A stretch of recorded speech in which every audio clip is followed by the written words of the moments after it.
Okay, hello everybody. Welcome to the Course Creator Community Podcast, the place where course creators go to sell more of their online courses. I'm super excited because we have an absolute podcasting rock star on the other end this week.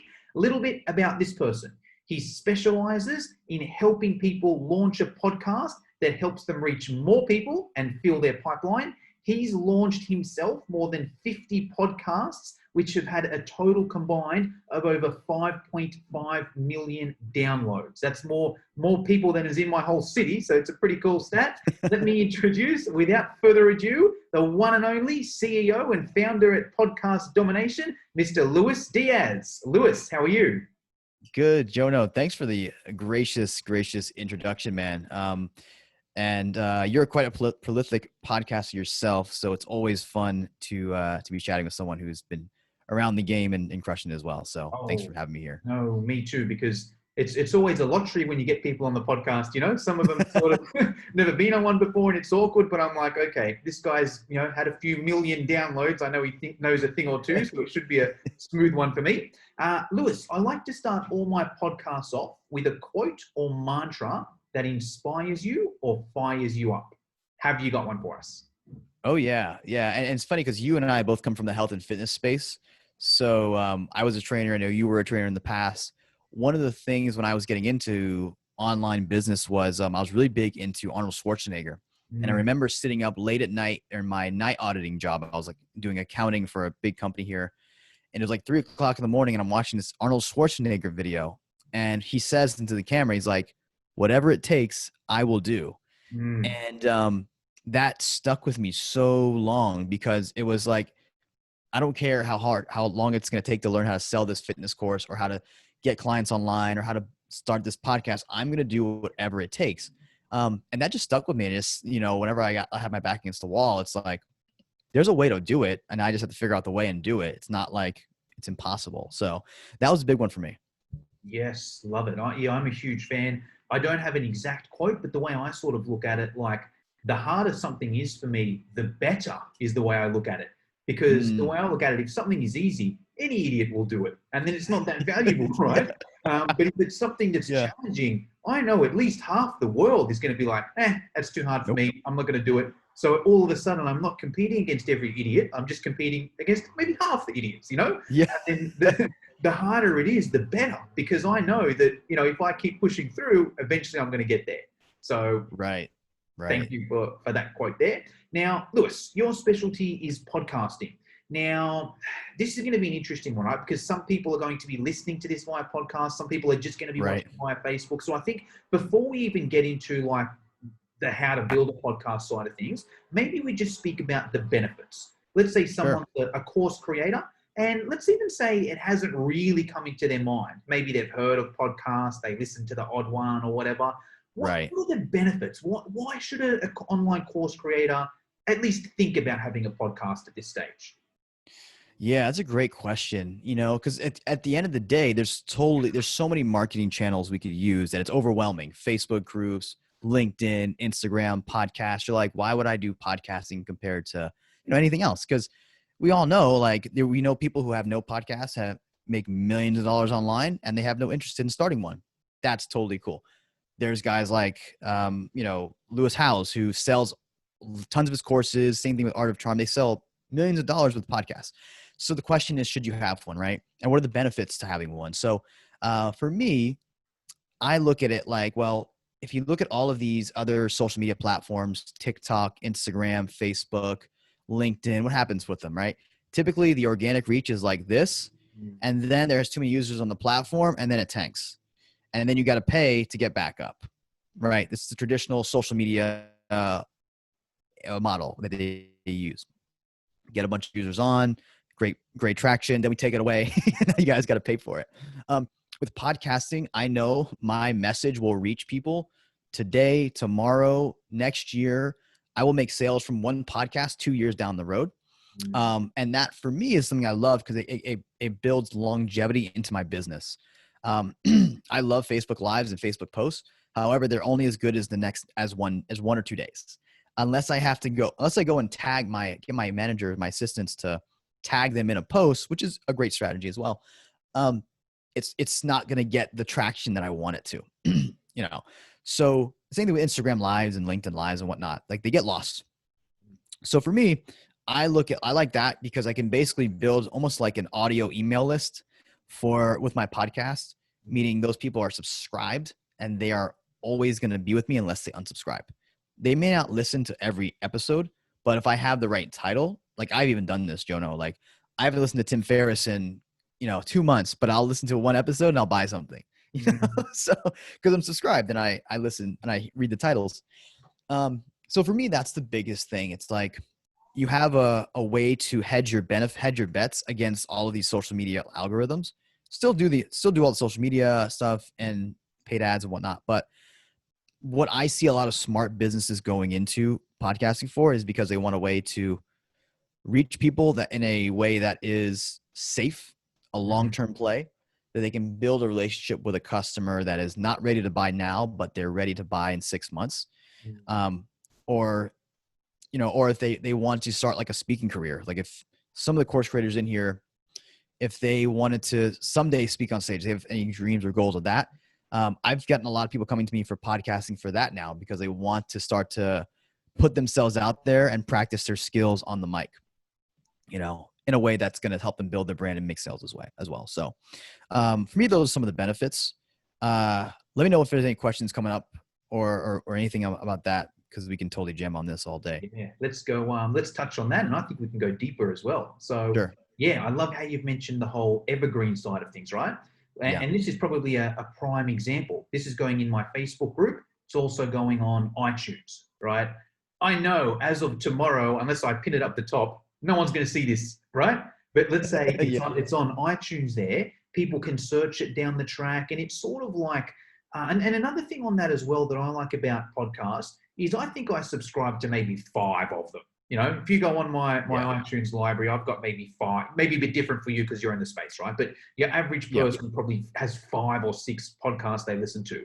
Now, correct. My friend list on Facebook is a lot bigger than 5, My follower list on Instagram is a lot bigger than 5. So even if the comparison is just not there, right? Like, let's say your average person, and even let's do it. If you're listening to this on Facebook, let's comment 2 numbers down below. Comment firstly, how much friends you have on Facebook, and then secondly, how many podcasts you listen to. And let's do the comparison there. That's one thing I like, I guess. Not only is it evergreen, but it also gets you away from some of the noise because, and it almost goes back to the quote in the start, but in an interesting sort of way. Once again, any idiot can start up a Facebook profile, right? Any idiot can start up an Instagram account. There seems to be a potential higher barrier to entry in podcasting.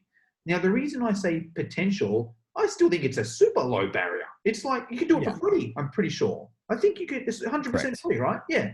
Like with Anchor. Yeah, exactly. Even I think I use SoundCloud and iTunes, I think it's free, with the basic one, there's obviously limited features in that, but so it's not even a huge barrier of entry. Like you need to fork out thousands of dollars or you need to, spend hours of content putting something together. Like you could put a guy like you, Lewis, could probably teach someone how to put it together in a day, right? Yeah. That's funny enough. We tested that and we did a 2-day workshop last month and it worked. We put together podcasts in a day. I'm actually launching another one in my spare time for fun, just because I'm like, I want to show people how easy it is. So you're totally right. There's some barriers, yes, but like there's so much content and resources out there for you to do it. There's no excuse. But it is a bit of a longer game, right? Like it's not like you can not manipulate it, but it's not like you can grow it as fast. So a lot of people get turned off. And I've even heard guys like Lewis House talk about this, where he's like, I was the guy who stuck with it when everyone else quit. And that's why he's as big as he is now. So not many people, to your point, could take the punches and go through all the years that it takes. That's a good point. I'll piggyback off 2 of those things as well, where it's like, I guess there's no instant gratification there. So it can be it can be where you look at it and you're like, this is a big waste of time. It's never going to get there, yada, yada, yada. I think there's 2 things to that. I think like there's very few things in life where you can just get instant success straight away. Yeah, some are faster than others, but usually like the more continual and long-term game it is, the more consistent. And even to Yes. piggyback off that as well, my opinion is when I podcast, it's not just to get more followers or to get more sales, right? Right. It's like I podcast because I love podcasting. I Yeah. could talk about online courses all day.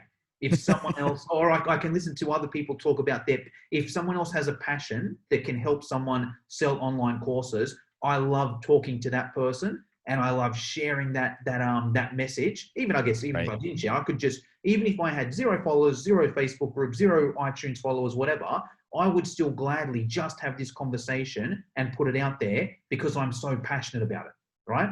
So that's I think Yeah. another Yeah. point as well. Like the reason why, because I've got another podcast as well that I've been running for years, and the Yeah. reason I was able to keep that is I just love talking about it, you know. So I think that's another important thing. It's not like, right, I'm going to start up a podcast and be a millionaire tomorrow. It's, hey, I'm super passionate about this thing. I could talk about it all day, so I'm going to Yeah. put a podcast together because I love talking about it anyway. And hey, the side result is the millions of people on iTunes can now actually find this and then follow me and yada yada Right. yada. And actually, let's touch on those 2 points a little bit. There's 2 things I want to touch on, so I'll get your opinion both way on Sure. those.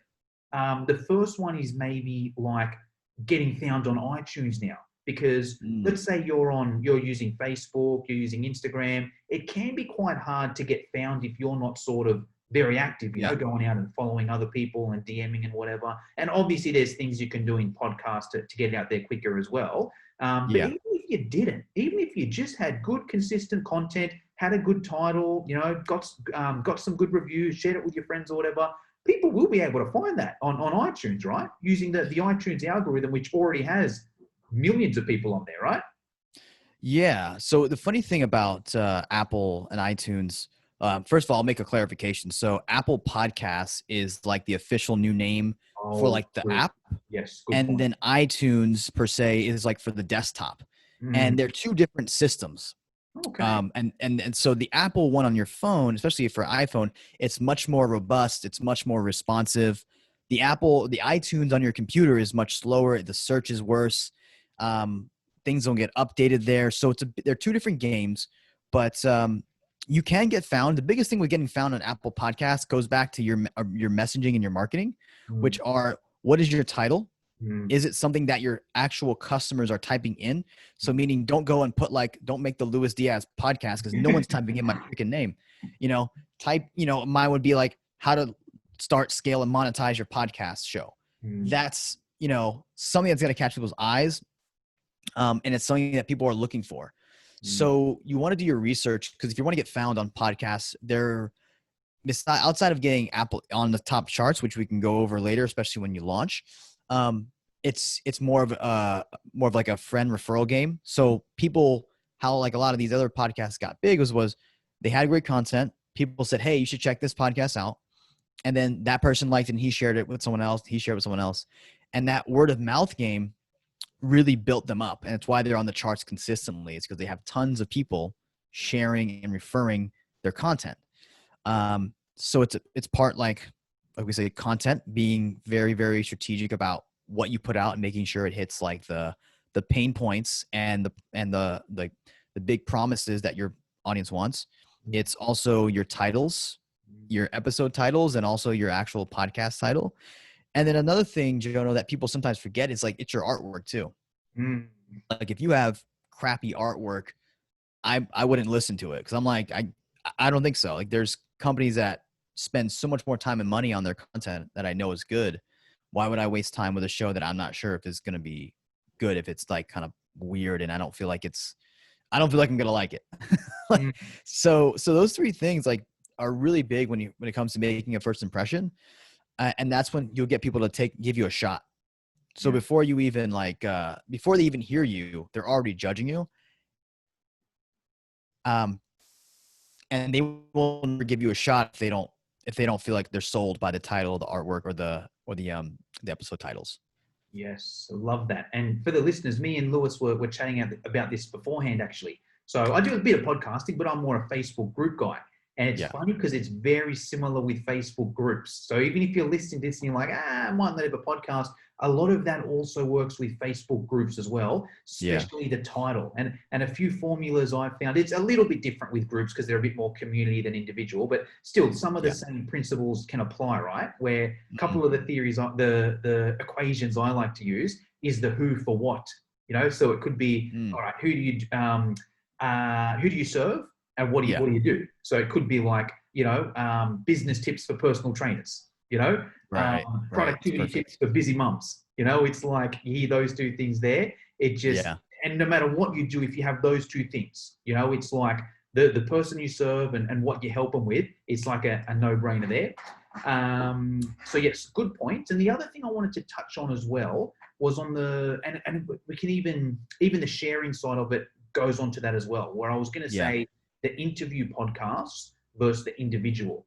Now, me Mm. personally, I'm a huge interview guy for two reasons. I do the odd individual one, but number one, it's just time based.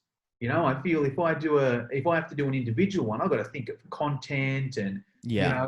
all that. But if I'm interviewing, great. Let me just network with different people, and if they sound cool, great. Get them on the podcast and essentially leverage off their experience, their knowledge, Exactly. and even a piggyback to that as well. I feel like not only is it like I leverage off them.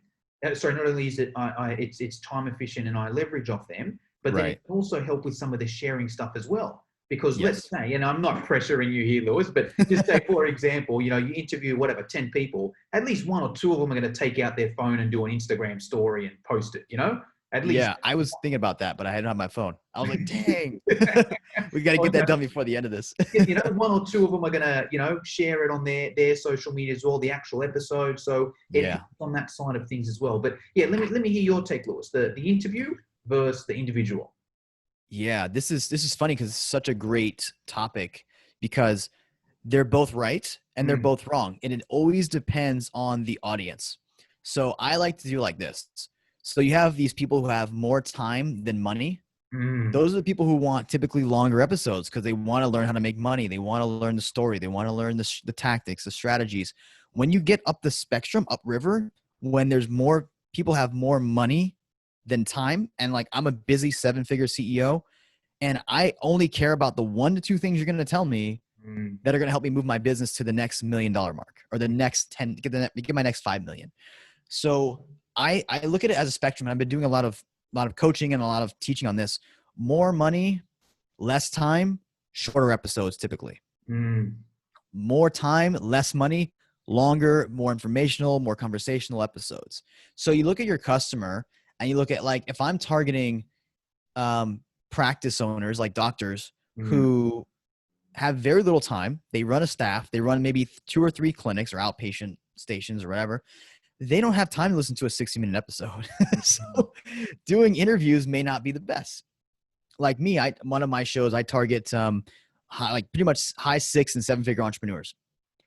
And I do that in 15 minutes because I know that's probably all they have or that's all they're going to give me. Right.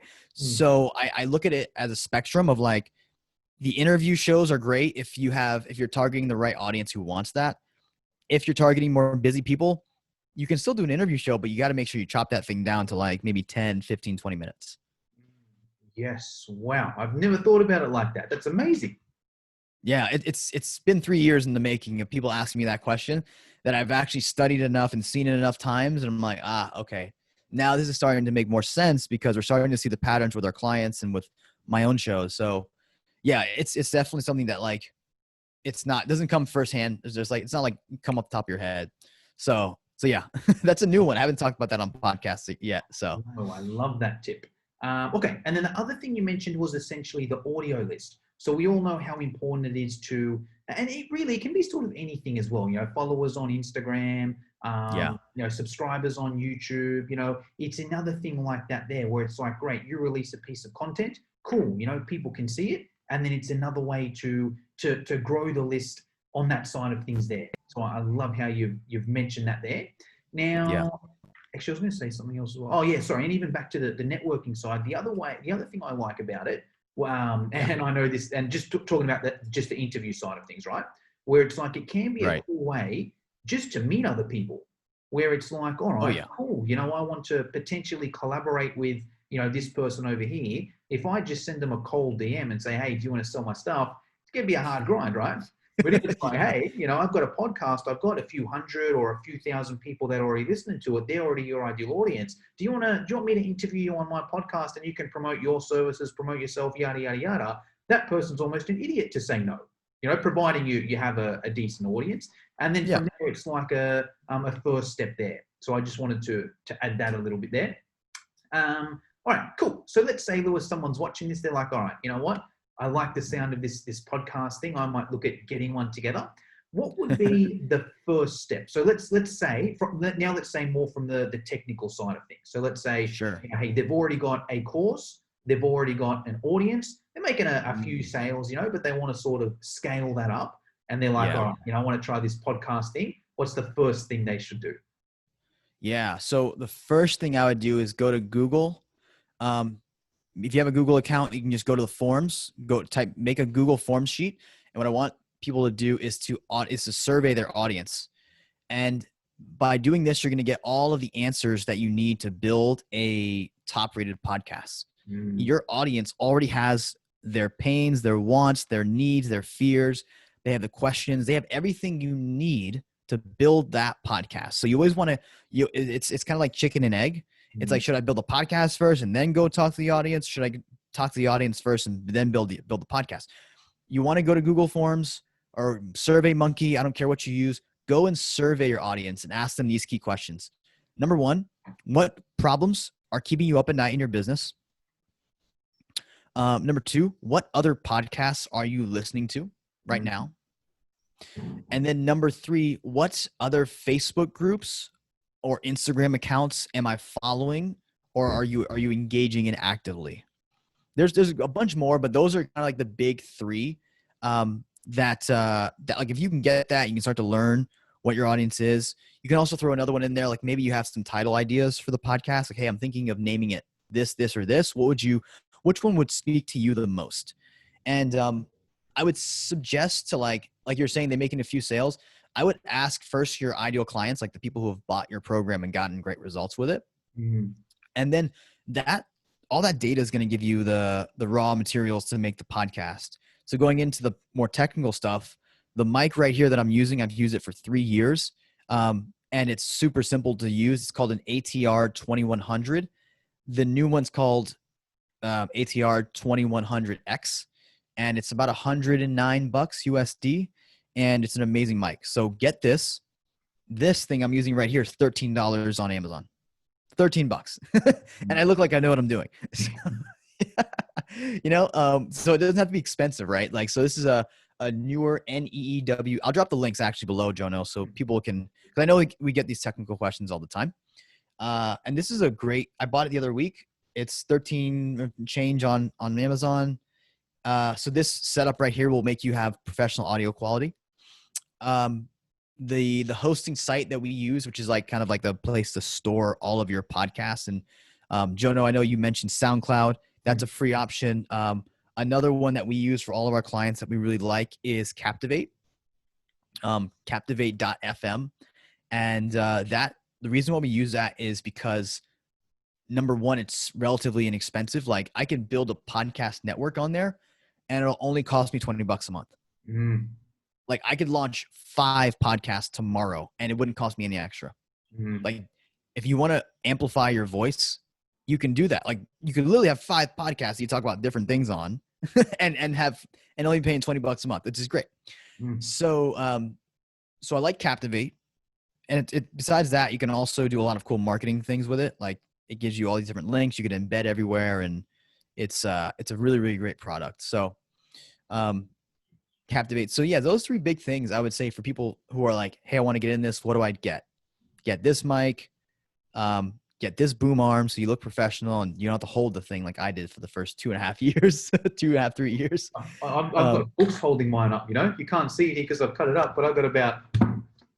Oh, yeah. A bunch of... So I'm going to, as soon as you throw that link dude, up, I'm buying that for $13. Yeah, it's steel, man. I'm like, this is great. People are like, trust me, I researched the crap out of it, and I was like, man, like, is this gonna work? I was like, whatever, it's $13. I'll just, if it doesn't work, I'll return it. But it works perfectly. Get no complaints. So yeah, like those are the basics. Once you know your audience, biggest thing I stress is like, you don't need 1,000. You don't need thousands of listeners. Like I monetize my podcast and I have 1,000 listeners a month. Like I don't have a huge audience, but it makes money because I speak to one listener, really, really well. And that's my whole game. So you don't need a big audience either to monetize, your show or your following. Yes, love that. Okay, let's piggyback off that because there's a few good things there, some good notes I've written. So yes, I love that survey. So anyone in the course creator world has probably experienced this as well, where it's like if you launch a course without doing the market research, no one buys it and you've shot yourself in the foot, you know? It's way better to do some sort of market research. I love the two questions you've asked, you know, what's the problem that's keeping you up at night? And maybe some episode titles as well, because that's essentially what we should do as course creators. Before you create your course, go and interview your market and say, hey, if I could solve your biggest problem right now, what would it be? What would that one thing be that I can solve? Great, we get that. That's what we can promise in the course. And same thing with like the course title and the unit titles as well, you know? All right. Yeah. So which of these course titles would catch your attention more? Which of these modules would catch your attention more? So I love that you've mentioned that. I also like, you know, the other Facebook groups and the other Instagram accounts you follow. I think there's numerous advantages there. I'm a huge Russell Brunson fan. Have you read his latest book, Lewis, Traffic Secrets? I'm reading it slowly. I'm a super slow reader. Because you're a listener, right? You spend all your time on podcasts. Yeah, notoriously slow reader. I hate when people say you got to read books. I'm like, no, I just buy them on Audible because it literally takes me like half a year to read one book, and it just frustrates me. So yeah, I've bought it on Kindle and slowly going through it. But well, a method he uses is the Dream 100. Right? Yes. He says, you know, if you pay him whatever, $80,000 to business coach you, the first thing he says is, you know, get a list of the 100 people that your audience already follows for a few different reasons. Yeah. Number one, ideally you can collaborate with them, right? And you can do some sort of get them on your podcast, you know, shout them out on Instagram, whatever it may be. You'll grow your list quickly there. But even if it's not a collaboration, there's still other options, right? You can be, okay, this is the sort of content that they're posting. There's the sort of things they're posting that are getting interaction. Yeah. Cool, I can mimic that. So I love how you've mentioned that. Love you've mentioned the mic, because that's always a very common question with course creators as well. Because obviously podcast is very audio based, right? But even with a course, you want our audio to sound good. So that's the question I was going to ask. The two ones I get are either the ATR or the Blue Yeti. Is one better than the other, or is one more cost affordable than the other? Because they're always the two.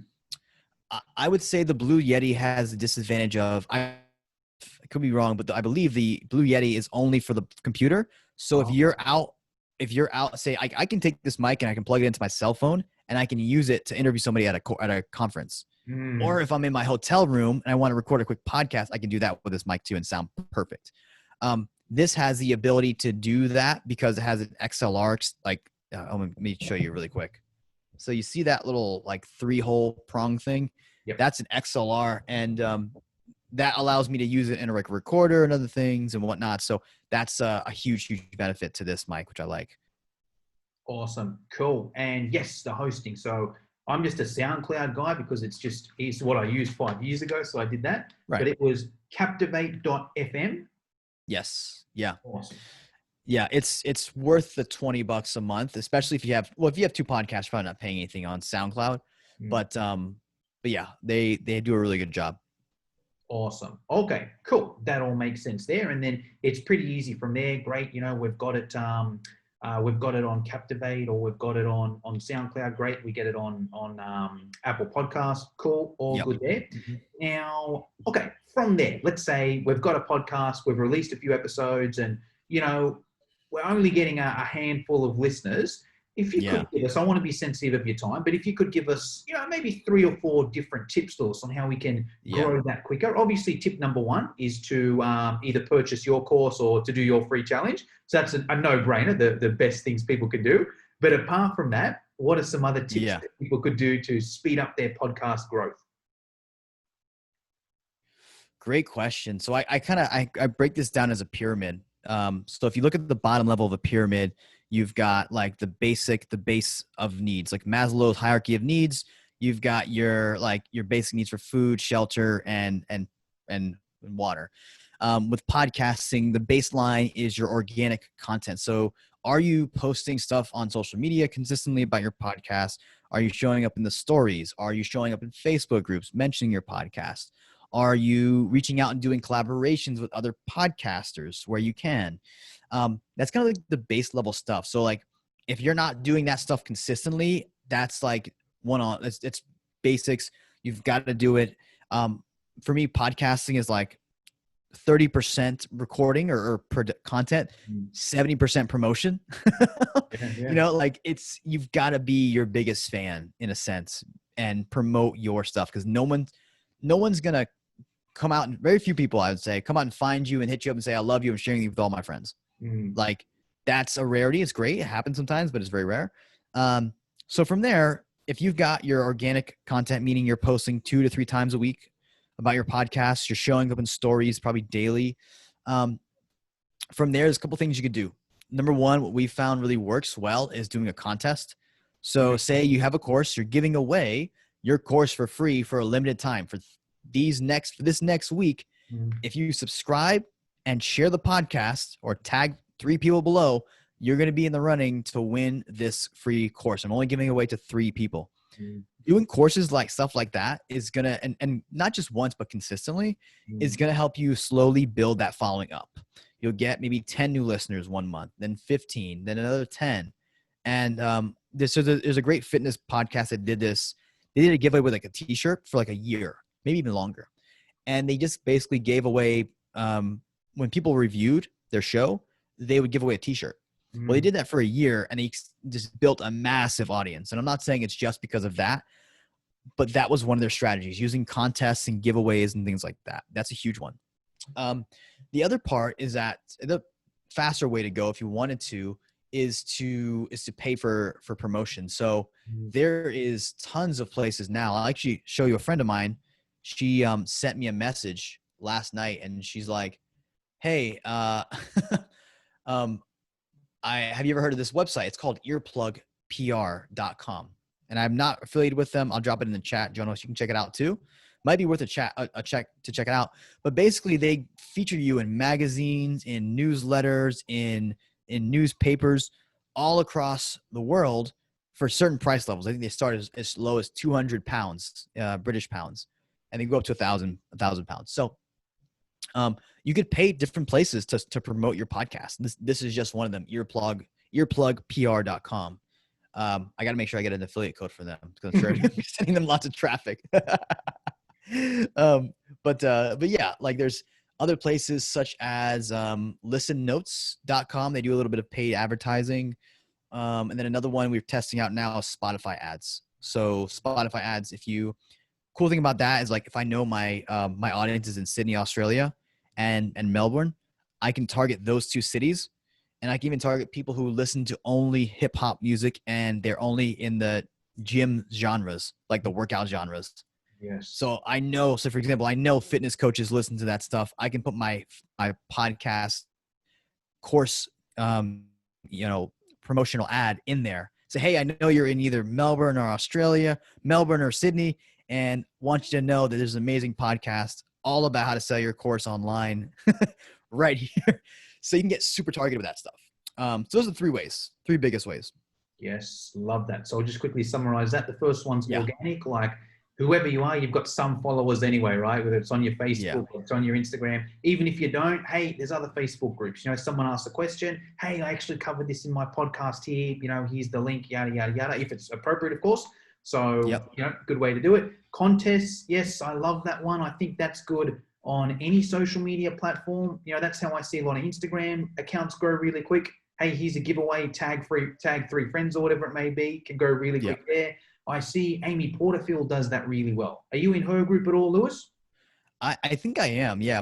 Funny enough, my sister is, who works for me. She is a huge Amy Porterfield fan. So I keep up with Amy Porterfield through her mainly. Yeah. And I've seen her do that. Yeah. Yeah. We usually have Well, like a landing page for people so we can go and target them. yeah, well, I'm in her Facebook group, and every day there's someone leaving a review and screenshotting it on there, to get in the Yeah. competition. So it's just, you could join that group. You don't know about the podcast, then you see, a couple posts. Oh, I may as well listen to this podcast. And I love how you said Right. also not just one, because all right, someone does one post, okay, great, you forget about it. But if it's, and you probably won't even see it, if the group's got 30,000 No. people or whatever, you're not going to see Yeah. it, But if it's like every day there's 2 or 3 people, okay, I might check out this podcast. So I think that's good. And then the last one is the paid side of things, which is always a good way to go as well. So cool. What about from there, Lewis? So it's like, great, we're starting to grow some traction in our podcast. What's, I guess, the strategy? Do we say, do we just try and sell in one every 5 podcasts, or do we put a link to our course in the show notes, or is it just a build your email side of things? Is it a bit of both? What can you tell us there? How do we get someone from being a listener to eventually giving us their credit card details? Great question. So I want to backtrack, and I thought of one more strategy specifically for course owners who have a Facebook group. So on your Facebook group entry, you have your questions and whatnot. It should be, have you listened to my podcast? Mm. If not, or if you leave a review, I'll give the first module away for free to you. Just screenshot me the review, or go subscribe and send me a screenshot when it's subscribed.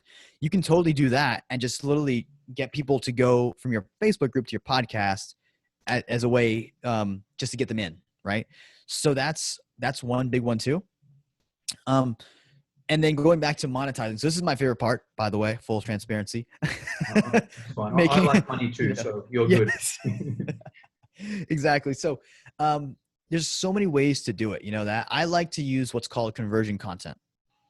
So conversion content is basically, I will take a success story from my group. If I have someone who went through my challenge or my course and they had great results, I'm going to bring them on the podcast and talk about where they were, where they are now, what were the roadblocks we helped them uncover, or what was the mindset shift that helped them win, what kind of results are they creating in their business right now or in their life. And I'm going to have that episode because I've literally made money off of those episodes. I've had clients sign up with me for that one type of episode. So that's a case study episode, or more of like a hot seat. The second one is more of like a case study where you're just telling about, like, you're talking about Susie who went through your course, and you guys can go click the link in my bio or in my show notes. You can see her whole testimonial, but I just want to say congrats, Susie. You've been crushing it. And it's more of like a celebration case study. You're kind of mentioning it. You're not promoting. You're just saying, hey, I'm celebrating with my students. They just made $250,000 in their business when they went through the course. And so those are the main 2 types of conversion content. Like, you want to just talk about the results because people are going to get curious. They're going to say, well, man, I want to try that out. And then the last part here to that is every one of those episodes, what you want to do is remove the risk from them trying. So, hey, if you want to just try the same program that Susie went through or that Jim went through, I want to give it to you for free only on this episode. So if you're listening to this right now, make sure you go to the link in the show notes and click on, or DM me on Facebook and say, I listened to the episode. Can I get the first module free? So that's how we can kind of get people into our world from podcasts. We want to talk about our results, and we want to remove the risk and do basically what I call a green light offer for them, so that they have all the incentive in the world to go and take you up on that offer. So it's making it a really juicy, zero risk type of like call to action, really. So if you've got like 10 people in your group, 5 of them get results, I'd say go and book them on your podcast right now. And basically what you want to do with that is offer on those episodes the first module free or something, or a free, like a little piece of your program, like a checklist or something. That way you can start to get them in your world and then eventually make the sale either then or later. There's so many ways to do it. Awesome. So many ways to do it, but that's just someone off the top of my head. Well, on that note, Lewis, I know we mentioned something earlier for the Facebook group, but if someone's listening to this podcast, have you got something for them? Where can they go to get into your world? I gotta eat my own cooking, right? So, so the best place to I'd say to get into my world, get a lot of value is the challenge. If you're listening to this later, the challenge will be evergreen. So it's podcastdomination.co/challenge. And that page you'll be able to opt in. We've got a free workbook that's got tons of bonuses in there. And you'll be able to go through the 5 days and then potentially join the group if you want to join us later in the program. But that's probably the best place to go, Jono. And then obviously our Facebook friends can just tag me here and we can drop the challenge link for them as well. Awesome. Yes. And if you're watching on Facebook, just comment challenge down below and me or Lewis will get the info over to you. Now, Lewis, I want to be sensitive of your time. So there's just a couple closing questions I'd like to ask everybody. Sure. Now, this being an online course podcast, I like to ask everyone where they host their online courses or what their favorite platform is. Even if you don't have one yourself, it could be Zoom, it could be your Facebook group, could be whatever. What's your favorite? What do you use to deliver your content or courses? Okay, I love this question. So I have a couple courses. I've got a book that delivers all of our free bonuses on that book as well in Kajabi. I love Kajabi. It's my favorite piece of software so far. Besides, it's between that and Active Campaign. So Kajabi for the win. We have all our courses on there, our email lists, our whole website's on there. So that's definitely Kajabi. Love it. Yes, I'm a huge Active Campaign fan myself, and I've been putting off going to Kajabi because when I started in the game, Kajabi wasn't around. I had a million different softwares, but I think I'm going to have to make the transition and convert over to Kajabi. I just think if you've got a lot of courses, you do a lot of things, it's a no-brainer, right? Yeah. You can do webinars on there. My team throws up emails or it's like sales pages super fast on there too. So we love it. Awesome. Cool. All right. My next question, Lewis, is around mentors. Now, I usually ask this in a few different ways. I know you're not much of a reader, so we won't do the book side of things. But, maybe who do you reckon I guess this question is essentially, who do you follow or who has mentored you, whether it's someone you've paid directly to be in their program or just someone that you follow on social media, you listen to their podcasts, you're in their Facebook group, whatever it may be. What can you tell us there? Great. So I've got a handful of them. So I started off in the game with a guy named Vince Del Monte, and Vince was in the fitness space. He coaches a lot of fitness trainers and whatnot. But that's when I was in the pivot in fitness.